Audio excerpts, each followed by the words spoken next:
From WCI3 Plus, with your host, Kevin Lighty, this is Behind the Forecast.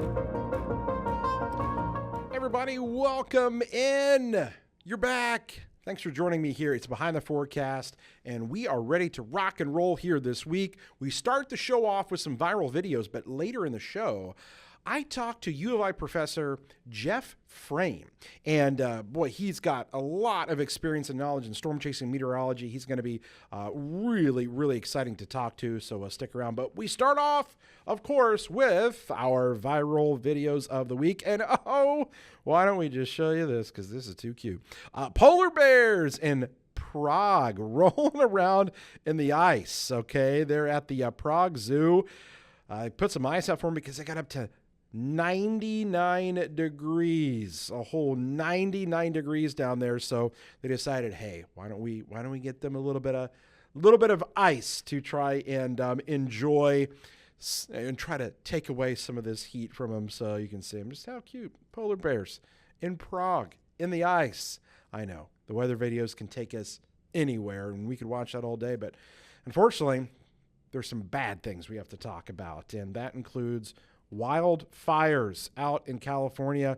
Boy, they just seem to get hit all the time. So here we are. This is actually out near Riverside, California. A wildfire out there burning 1,165 acres. So Cal Fire on the incident out there. Boy, you know, the dry conditions, things can really go from bad to worse out there. So that has been an issue here over the past week, or those wildfires. Speaking of fire, a different kind of fire, we take you to Hawaii. How about this? Volcano out there that erupting once again. Okay, I'm not even going to attempt to pronounce the volcano out there, but it's one of the Hawaiian volcanoes out there, and that thing is spewing again. I guess this has happened several times here lately. So there you go in Hawaii at the Hawaii National Volcanoes National Park, another volcanic eruption. All right, where we go to now? Oh, flooding, unfortunately. This is actually in Pennsylvania. They had to do some water rescues out there. You can see the water that came up.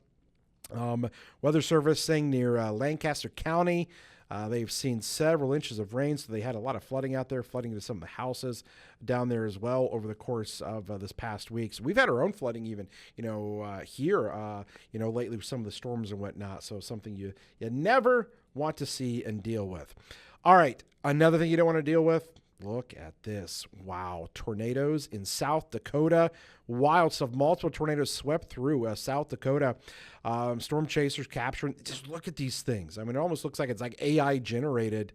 There have been some injuries reported there, again, from these tornadoes. But just look at that. Just watch that video that you're seeing there. Violent tornadoes that have occurred. And this is the time of the year where you get tornadoes a little bit more to the north, in northern portions of the plains getting this, and the Dakotas. And so, man, violent stuff there. Hopefully we won't have anything like that around here anytime soon. All right, our final viral weather video of the week. But let's end it on a cute note. What do you say? Nearly 600 animals, 42 species rescued from cruelty and neglect are enjoying lazy, hazy days of summer. This is... check this out. I mean, look at them out there. This is actually in parts of Texas. That's one way to beat the heat, right, folks? That is one way to do it when things are hot around. Don't you wish you could do that? They look like they're just having a good time. Even the pigs rolling in the mud. They do that all the time anyways, don't they?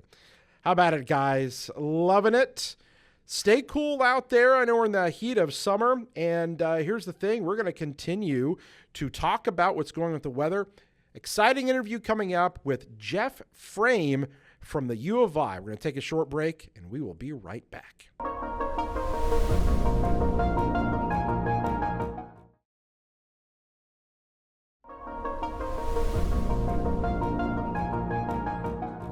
All right, everybody, welcome back here. We are to the interview guest part of the show, and we are delighted to have one of the country's leading meteorologists, and he's in our backyard here at the U of I.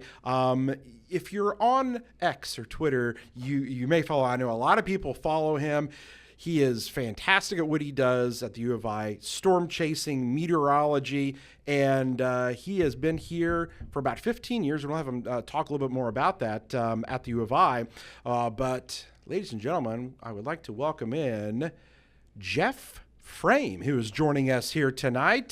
Jeff, thanks for joining us. Thanks for the invitation, Kevin. It's great to be here, and thank you also for the very nice introduction. Well, listen, you are a fantastic guy. You love weather. I do. I've loved weather since I was 6 or 7 years old, really, for as long as I can remember. Yeah, and so that passion, bleeds through. You follow a lot of meteorology. You talk a lot about it. You post a lot about it. And give us a little bit more of your background there at the U of I and kind of what you do over there and what you've done over the years. Right, my background, well, like I mentioned, I've been into weather since I was 6 or 7 years old. It all started back in the mid-'80s when my parents got cable. And then, hey, there was this thing called the Weather Channel, and I loved watching it, and it went from there. A lot of meteorologists kind of have one event or one storm or maybe a hurricane or a blizzard if you're on the East Coast. I don't really have anything like that. It was just watching it on TV, and hey, I like this, and this is what I want to do for a career. And that's not that unusual in meteorology, especially on the weather side of things, where probably about half of our students, since they were very young, wanted to do meteorology. So I went away to college, University of Michigan, go blue, hail to the victors. Sorry about that. Okay, so hold on here. How do they feel about that over there at the U of I? They're fine with it given my job performance. Okay, I got it. There you go. Yeah. There you go. And then grad work was over at Penn State, another very big Big Ten meteorology program. When I finished up there in 2008, I spent a year in a temporary teaching position at Hobart and William Smith Colleges in upstate New York. Beautiful in the fall, beautiful in the summer, very long, cold winters up there. And then I started here in January of 2010, and I've loved it ever since. 2010. So you're over there, and you are definitely well known for your storm chasing escapades. Yes. Am I the most famous and well-known storm chaser in this country? Absolutely not. Have I seen the most tornadoes of anyone? Absolutely not. Somewhat limited by, of course, my job. I can't cancel class on a April Tuesday to go out storm chasing. But what I do is I put together a field course called Field Studies of Convection at the University of Illinois. And I've offered it every year since 2011, except for one exception. That was 2020. I'll let you guess why. Yeah. And we take anywhere between maybe 4 and up to 13 students, depending on enrollment. And we get a university vehicle. We look at the forecast for a few days. I teach them some things in the classroom, everything from how to forecast, what to pack, basic spotter training, and of course, rules and regulations. You got to get that in there. And then we leave and we drive somewhere. Hopefully, we can see storms on our first day. Oftentimes we can. Stay in a hotel, get up, rinse and repeat for 2 weeks. And it's a lot of fun.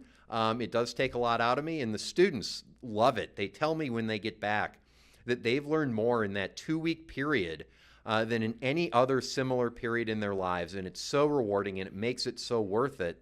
Especially, when they first see something really cool, a beautiful storm or a tornado moving across an open field. I'm with you on that. I also, when I have the time, I love going out and chasing. I have found over my 23 years of doing this, I learn so much more out in the field watching these storms than just being in the studio looking at it on a radar, And now you get that field experience and you can marry the two of, okay, here's what it looks on radar, but now here's what it looks like with your eyes on the storm. And so I have always found that to be a very vital role and component into kind of marrying the two of meteorology from the book standpoint, the textbooks, but like you said, out in the field and whatnot. Oh, absolutely. There are a couple ways I can elaborate on that. Number one, right, you're making the forecast. Okay, what kind of storms might we get? And you can be surprised both ways. On a recent field course, there were some days I thought would be, pretty high, pretty big days in terms of severe weather. And at least in terms of, the visual appearance of things, they were a little disappointing. And there were a few days, one day, of course, in particular, that just knocked our socks off with seeing, beautiful storms or a tornado over open fields when we didn't expect it. Now, the other thing is, if you're, for example, working in television, and here's the shot from our live storm chaser, or here's the shot from our weather chopper showing the storm, well, the viewers, a lot of them don't know what they're looking at. And it's up to you, being the TV meteorologist, to explain, okay, well, what are we looking at? You can't just say everything you see is a wall cloud. Every storm is going to produce a tornado. And then furthermore, folks in the National Weather Service offices now, social media has been a big component of their lives for almost 10 years now. And a lot of people, myself included, will send spotter pictures into the Weather Service saying, here's what the storm looks like. I might explain a little bit about it in 280 characters or less. But also they need to know the difference between an imminently tornadic storm and one that is very unlikely to produce a tornado just based on its visual characteristics. And then you bring the radar element into things. And this is really interesting and something that nobody really knows unless you go out in the field and observe these things yourself. That what you see with your eyes visually leads radar by about 10 minutes. Yeah. All right. And there's a reason for that. Thunderstorms grow by ingesting warm, moist, humid air. That's current of rising air is called the updraft. And that updraft takes time to develop. And as that air rises, the precipitation, the rain, and you get high enough into the atmosphere where it's cold, the snow and the hail, all that stuff takes time to form. And then, of course, it has to fall back down. And so it's the radar sensing that rain and that hail is what the radar sees. It doesn't see the updraft directly. It doesn't see the very sharp, crisp cloud edge directly. So that in that way, you're able to say, okay, well, this storm is going to strengthen or this storm is going to weaken in the next 10 to 15 minutes based on the visual cues. And that's also really, really neat. And that's something you really can't do except out in the field live. Well, isn't that interesting, though? A lot of people now chase with their phones, with radar scope or another, 30 years ago or 20 years ago, you didn't really have that, right there in the palm of your hand. And a lot of people did have to chase visually way more than the radar that a lot of people have now. Oh, it's changed phenomenally. My first real field project, it was called IHOP, International H2O Project, back in 2002, studying thunderstorm formation on the Great Plains. Yeah, and we didn't have internet in the vehicles. And back in those days, what people did is they'd either, here's my morning forecast, I'll go there and either use a pay phone, or if you had a car phone, not a cell phone, but they called them car phones, and call somebody or call on your cell phone and say, hey, what do things look like now? Because I can't bring up satellite, I can't bring up surface observations. Or people would go to public libraries where they could get the internet. And very rarely people would invade Weather Service offices, and they really didn't like a whole bunch of chasers coming by unannounced, especially on a big severe weather day. Not to take anything away from the Weather Service, they're great, but they're a little busy and they don't have time to talk to every, Tim, Harry, and Mary out there who's storm chasing. So, well, what is your take? There is some, I don't want to say controversy, but there are many takes on storm chasing and how it has exploded and how there are many people out there doing it way more than ever before. What are your thoughts kind of on that? That's undoubtedly true. We had one big bump come in with the movie Twister in 1996. That's the first one. Discovery Channel or Storm Chasers show kind of around 2008, 2010, somewhere in there. And then, of course, Twisters just came out last year, so it remains to be seen how much that might increase crowds a little bit more. And it's been growing gradually, of course, over the entire time. 95% of chasers are fine. They're great. They're not driving at reckless rates of speed. They're keeping their eye on the road. They're reporting things to the National Weather Service, and not every storm has hundreds of people on them. Some of the storms we were seeing, especially as you get into June in the northern plains like North Dakota, There are a lot fewer people out there, and people aren't going to want to make, the 12-hour drive up from Oklahoma instead of, the 2-hour drive west into the Texas Panhandle. You're well known for being a chaser that isn't all about what the kids call zero metering and Yes. getting up close, and talk a little bit about that, because some of the best views are from back, right? Could talk a little bit about kind of your approach to that. Well, first of all, zero metering, that's slang for being hit Too by close. a tornado. Yes. Intentionally or unintentionally. You don't need a PhD to figure out that is fundamentally dangerous. Now, there are a couple armored tanks out there owned by some famous chasers, that are kind of built to withstand some of that. But in a vehicle, You're telling me a Ford Focus isn't going to be good to be driving close to a tornado? No, it's really not. Or a Ford Explorer, for that matter. Yeah, exactly. Tornadoes have tossed semi-trucks, 18-wheelers. They've thrown empty school buses into bank buildings in Indiana back in 2012. It's just really, really dangerous to be up that close. Now, our group, we have a couple more logistical things we need to worry about. Number one, safety of not only me, but also of all the students, and that's paramount, and that's number one. And nothing comes between me and that, including, if we have to sometimes miss things, like a couple weeks ago, we didn't want to get run over by a line of storms making 100-mile-an-hour winds in North Dakota. We have this big kind of high-profile van out there we get from the university. And you can imagine it's a little more susceptible to winds than your Ford Focus or Ford Explorer. Is Ford a sponsor of this show? No, it's not. It's Oh. okay. No, it's okay. Or Chevy Tahoe. Right? Well, it's okay. I'm I'm originally from near Detroit, and we're a Ford family. Okay, so, there you go. Yeah, so we could right. Ford, if you'd like to sponsor the show, you go ahead and give us a call. Right. So we have, a lot of students also in the back of the van. So it's not like, Kevin, just me and you sitting in the WCIA what do you call Storm it? Tracker. Storm Tracker. Yeah, I was trying to keep it straight No, with all yeah, the other ones out there. I appreciate We're it. sitting in the front of the Storm Tracker, and we can see the storm out the windshield, or we can see it out the side windows. Now maybe you're 3 rows back. In the back, you have a view out one side. You really can't see out the windshield, so you really can't see anything from inside of that vehicle. So not only do we want to be safe from the rain and safe from the hail and safe from the tornado, but we want to be outside of the vehicle, which means we want to be out of the rain. That's just unpleasant, and especially out of the lightning as well, because that can come from anywhere in a storm, and it goes from the cloud to the ground at 100,000 miles an hour, meaning that you can't get out of its way. Whereas tornadoes, you really can get out of their way if you're in an open rural area. Certainly you don't want to try that in a city, even a place like Champaign-Urbana, Decatur, or Springfield. Way too big to be talking about trying to outrun tornadoes in those places. So we're generally going to try to be at least a few miles away from the tornado-producing region of a storm. Sometimes we might be 10 or 20 miles away, because another thing, our big vehicle, it really doesn't like dirt roads too much, and it really, really doesn't like wet dirt roads, and a lot of Ford Focuses don't like wet dirt roads either.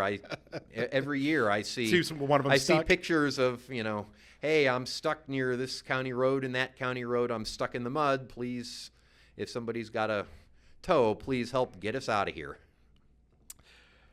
Talk a little bit about your this past. You just got back from that field trip, or Yes. field course. Field course. Thank you. Yes. Field trip, field course. Sure. How many students did you take out there? What were some of the key highlights and moments you had here this past summer? Yeah, so we are out from June 12th through the 25th. When we came back a couple days early on the 23rd, I believe, whatever that Monday was. Monday the 23rd. And it was a fairly active stretch for June. We had a grad TA/driver, and me and the TA do split up the driving. The TA does do more than me. I drive near storms to keep an eye on things and watch the radar and make sure, again, we're safe. And then we had 11 students, which is the most we've ever had in the month of June. And so we left here, it was Thursday, June 12th, and for a few days we'd kind of been eyeing eastern South Dakota, kind of near Sioux Falls. It looked like, hey, something, if we're going to get good storms today, it's probably going to be here. Well, as the day approached, that forecast kind of fell apart. Instability, one of the ingredients you need for storms. We were getting this worked over air from these thunderstorm complexes down in Texas. And I said, yeah, I just don't think this is going to work. We don't want to drive way west into Nebraska for what are going to be subpar storms. So how about this warm front in southern Minnesota? It's closer. We can certainly get there. And so we did that, and it didn't make a tornado, but it made some big rotating wall clouds. And we saw that right away on day one. Then we did have to get western Nebraska, Wyoming, Colorado, kind of that area where those states come together, watching storms roll in off the Rockies. And those days, they didn't look like great tornado days. Some of the models even had just a wimpy line of storms coming in. But 2 of those 3 days, we saw tornado-warned storms, we saw wall clouds, in visually stunning supercell structure that Friday and Saturday. Sunday, Father's Day, one of those days, kind of a disappointment. Looked like the previous 2 days. The atmosphere, at least where we were in northeast Colorado, didn't really cooperate, and that happens sometimes. But then the big day, Monday, June 16th. That's a great day in storm history for me. We were out near North Platte, Nebraska. That's about 11 hours west of here. We were sitting there most of the afternoon after lunch. We were sitting in a park playing with the geese, and they had peacocks, and I think they had goats or something else. And, it's 6 o'clock. Okay, it's getting late. All right, we see something on satellite. Storms might be going. Let's go back to the gas station. We do make a lot of trips to gas stations for water and pop and snacks. Okay, before you continue there, favorite gas station to go to when you storm chase? Loves. Loves, and favorite thing to get when you're storm chasing, when you're on the go and going to a Loves? Fountain Coke Zero. Fountain Coke Zero. That's your thing. Yes, okay. Absolutely. Okay, continue. Got to stay hydrated. Got to stay hydrated. I like it. So storm goes up. We drive about 20 minutes south, something like that. So we're in the middle of nowhere on the Nebraska Sandhills. Run into a colleague of mine from the National Severe Storms Lab. They're doing a tornado research study out there, and the storm's going up. It's looking real nice, real crisp, hard updraft on it. Almost you can rotating, almost like this barrel shape here as it's spinning around. And and then he start getting some hail, so he takes off to intercept the hail. And we're watching it, and then one of the students says, "Oh, there's a little funnel," and I see that. And I'm like, okay, and there's a little swirl of dirt underneath, and sometimes you get these non-condensed swirl of dirts, and are they tornadoes? Are they not tornadoes? I think there's a spectrum of vortices underneath storms where some things are clearly not tornadoes, some things obviously clearly are, and then I think there's this gray area in between where, it's not like, if you remember having to separate the recycling, right? You got the plastic, the glass, and the metal. It's very clear what goes in which bin. But with both this, it's a continuum or a spectrum. And, again, something's clearly tornado, something's clearly not, and then you have this in between. And then the funnel keeps coming down toward the ground. It makes, we see, a fully condensed tornado there, and I don't want to mislead anybody. People like to say tornadoes touch down. That's really scientifically incorrect because other researchers and me have guided mobile radars to over 100 different tornadoes over the years. And every time they've observed tornado formation, or as we call it, tornado genesis, it occurs either simultaneously or from the bottom up. So it's not top down. That's it. That's super interesting, and people, observing that, or you hear that phrase all the time. Yeah, tornado on the ground. Tornado on the ground. Tornado touchdown. It's funny. The definition of a tornado is that, so like saying tornado on the ground is redundant. A violently rotating column of air in contact with the ground, so all tornadoes are on the ground, and then pendant from a cumuliform cloud, meaning it's not a dust devil or something just disappearing up into the clear air. So we're watching this, and it's this beautiful tornado under this beautiful supercell structure. Now, I've seen almost 100 tornadoes in my life, all of them intentional. And this one, top 5 tornado and top day of storm structure combined with the tornado in my career, which I said goes back into the 2000s. So, and it lasts for 15, 20 minutes. Tornado dissipates. We say it ropes out. And then it reforms, but it's the same circulation, and it keeps going, and then we start taking, rain and hail, and I said, okay, we don't want to get a random golf ball denting up or cracking the vehicle, so we actually drove 5 to 10 minutes farther away, it's still going on. And then it gets even bigger into what we call a stovepipe, this big wide cylinder on the ground. The whole thing lasts for like 45 or 50 minutes. Just incredible. The pictures and that you guys got, just incredible. I'll send you some so you can show them. We're gonna have some of these into the show here, hopefully, and yeah, just amazing there.